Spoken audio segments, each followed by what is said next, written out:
जैसा जिना करने का अजाब बहुत ज्यादा है, वैसे ही जिना का मौका मिले तो छोड़ने का सवाब भी बहुत ज्यादा है। दोस्तों, आपको यहाँ वाकया कैसा लगा कमेंट करके जरूर बताएं। चलो शुरू करते हैं। बिस्मिल्लाहिर्रहमानिर्रहीम। एक शख्स तो जो नेक भी था और मुत्तकी भी था, और वो हर रोज रात को मस्जिद में बैठकर हदीसों का मुतल्ला करता था।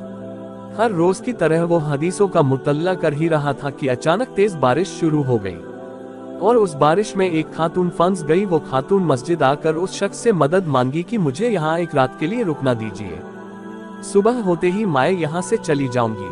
अब वो शख्स सोच में पड़ गया कि अगर मैं पनाह देता हूँ तो शैतान मुझे मोलभाव करेगा और खूब पनाह देगा, और अगर मैं पनाह ना दूं तो इनका कोई नाजायज फायदा उठाएगा और मुसीबतें भी आ सकती है।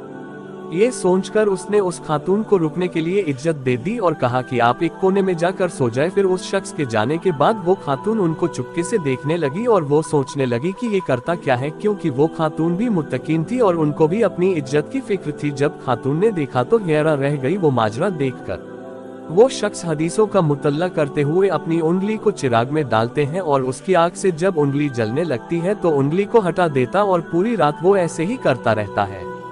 वो खातून ये माजरा देखकर हैरान हो गई, और फज्र की अजान होती ही फौरन वो शख्स आया और उस खातून को मस्जिद से जाने के लिए कहा। उस खातून ने कहा कि अल्लाह की कसम, मैं तब तक नहीं जाऊंगी जब तक आप ये ना बताओ कि सारी रात आपने अपनी उंगली को क्यों जलाया। उस शख्स ने कहा, मैं नहीं बता सकता, ये मेरा और अल्लाह के बीच का मामला है। लेकिन उस खातून ने जिद नहीं छोड़ी, और आखिरी बहुत जिद करने के बाद उस शख्स ने बताया, मैं जब हदीसों का मुतल्ला कर रहा था उस दौरान शैतान ने मुझे वासफ से डाल रखा था कि जीना कर ले, अकेली औरत है, किसी को कुछ पता नहीं चलेगा, और मुझे बदला रहा था, कोई नहीं देख रहा है, जीना कर ले, बस एक बार की तो बात है। इसलिए मैं अपनी उंगली को आग में डालता हूँ, और जब दर्द का एहसास होता है तो उंगली को हटा देता हूँ, और इस तरह मैं खुद से कहता हूँ कि अगर ये आग बर्दाश्त नहीं हो रही तो जहन्नुम की आग इससे 70 गुना ज्यादा तेज है, उसको कैसे बर्दाश्त करूँगा। ये बात सुनकर वो खातून फौरन घर गई और अपने वालिदैन से कहा। उस खातून ने अपने वालिदैन से कहा कि मैंने एक बहुत मुत्तकी लड़का देखा है, और मैं निकाह करूंगी तो उस लड़के से ही करूंगी। उसके घर वालों ने खुशी खुशी उस औरत का निकाह उसके शख्स से कर दिया।